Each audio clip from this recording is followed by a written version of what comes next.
ভাই আমরা আজকের হচ্ছে টাইমটা আর প্লেসটা একবারে একটু ফিক্সড করে কনক্রিট জায়গাটাতে আসি। আসার পরে অ্যাকচুয়ালি মানে ওই নিয়ে যেতে হবে, ওই মেন্টালিটি নিয়ে যে এরকম টোকাই যদি 500 আসে, আমরা যদি 300 হই, তাহলে 300 মিলে ওই 500কে পিটায় ওইখানে শুয়াই দিব। গতকালকে যা রাগ যা ক্ষোভ ওইখানে ছাড়তে হবে। আমি একদম ক্লিয়ারলি বলি ভাই, মাথায় একটা জিনিস খালি রাখতে হবে যে আমার বোনগুলারে কিভাবে ওরা মানে হেনস্থা করছে, কিভাবে রক্ত ঝরাইছে, ভাইগুলারে কিভাবে আহত করছে, এগুলা মাথায় রেখে সবগুলা একসাথে থাকতে হবে, একদম ওই মেন্টালিটি রেখে।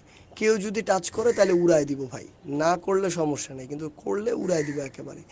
অ্যান্ড আমরা হচ্ছে মানে সবাই এখানে আসলে একসাথে থাকলে কিচ্ছু করে না। আমি আজকে ভিডিওগুলো দেখতেছিলাম আসলে, যে ঝামেলা হয়ে গেছে, যে আপুগুলা দৌড়াইতেছিল, ছেলেগুলা ছন্ন ছেঁড়া হয়ে গেছিলো।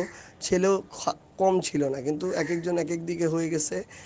কেউ 71 হলের দিকে, কেউ সূর্য সেনের দিকে, কেউ চলে গেছে হচ্ছে জসিমউদ্দিন হলের দিকে, কেউ মল চত্বরে মানে বিভিন্ন জায়গায় ছন্নছেড়া হয়ে গেছিলো। এভাবে না হয়ে একসাথে থাকা লাগবে।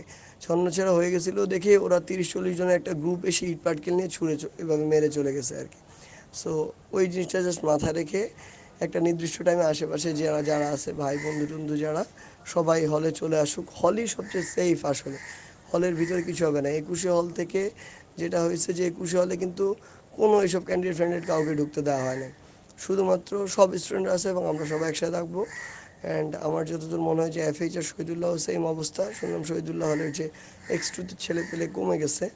যাই হোক, যে যেখানে আশেপাশে আছে সবাই হলে চলে আসুক। একসাথে নামলে কেউ কিচ্ছু করতে পারবে না, টাচও করতে পারবে না।